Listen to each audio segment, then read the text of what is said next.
think about Elizabeth, think about the icon image, because as an older queen she destroyed all the pictures of herself. So we understand the stable, absolute monarch, but I don't think there's ever been a film or a television series that has explored the instabilities of her reign and the absolute horror and terror that surrounded, the early part of her reign.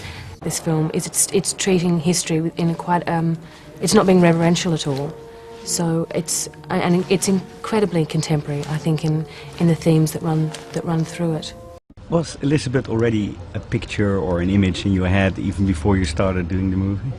Yes, I think, as Jeffrey Rush says, I had the image of her as a trout in a red wig, as she ends up in the film, that famous iconic image of Glenda Jackson.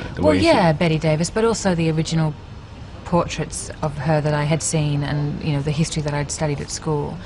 But that was the most exciting thing for me, is actually going backwards in her reign and looking at her younger life, which is really not very often explored. Right. Her sort of involvement with the Spanish Armada and the consolidation of England as a primarily Protestant country, I think, was what I'd known her as. So it was great to sort of explode that apart and find out the other elements that made up her as a person.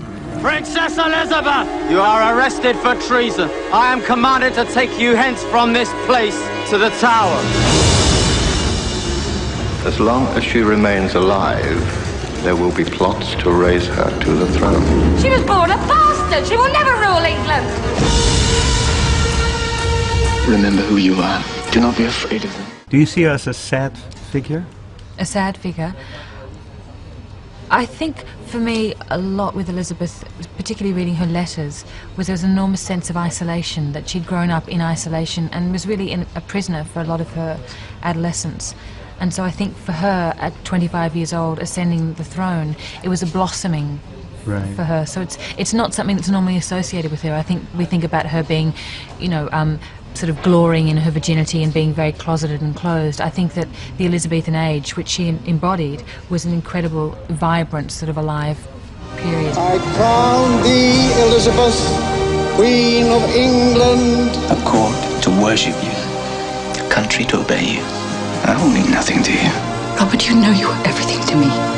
Marry me. The marriage of a queen is born of politics, not of childish passions.